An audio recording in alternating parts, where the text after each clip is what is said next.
मोहोळ बरोबर जेवण करून त्याचाच गेम वाजवला। पुण्यातील कुख्यात गुंड शरद मोहोळची गोळ्या घालून हत्या करण्यात आली। मोहोळची हत्या त्याचा साथीदार असणाऱ्या साहिल उर्फ मुन्ना संतोष पोळेकर आणि इतरांनी केल्याचे प्राथमिक तपासात समोर आले।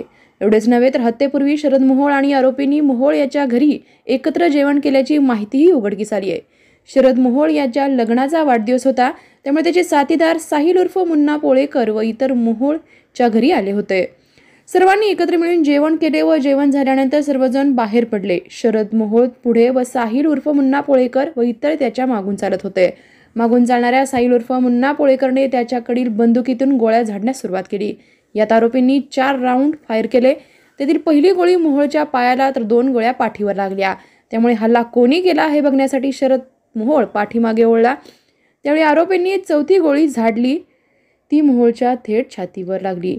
यात शरद मोहोळ गंभीर जखमी झाला। त्यानंतर सर्व आरोपींनी घटनास्थळावरून पळ काढला व पसार झाले। त्यानंतर मोहोळला एका जवळच्या खासगी रुग्णालयात दाखल करण्यात आले, मात्र उपचारादरम्यान त्याचा मृत्यू झाला। ही घटना कोथरूड भागात घडली असून या भागात सध्या पोलीस बंदोबस्त तैनात करण्यात आलाय। पोलीस अधिकाऱ्यांनी परिसरातील सीसीटीव्ही फुटेजवरून तपास सुरू केलाय। यात शरद मोहोळच्या साथीदारांनी जमिनीच्या वादातून त्याची हत्या केल्याचं प्राथमिक तपासात उघड झालंय। यात साहिल उर्फ मुन्ना पोळेकर सह एकूण 8 आरोपींचा सहभाग आहे।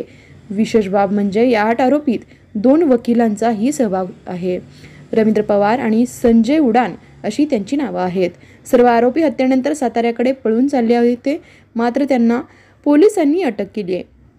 नामदेव कानगुडे उर्फ मामा, विठ्ठल गांधले, अमित उर्फ अमर कानगुडे, चंद्रकांत शेळके, विनायक गावणकर अशी उर्वरित आरोपींची नावं आहेत।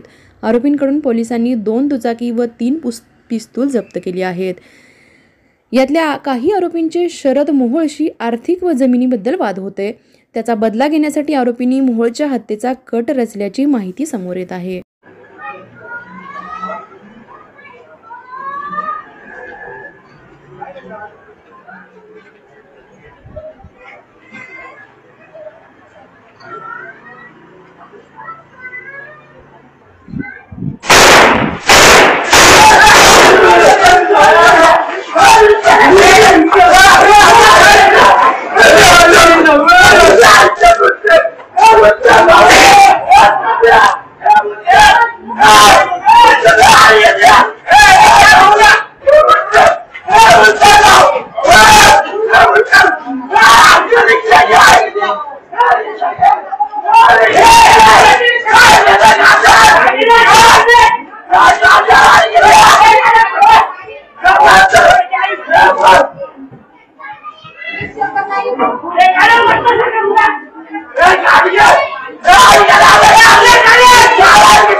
Hey!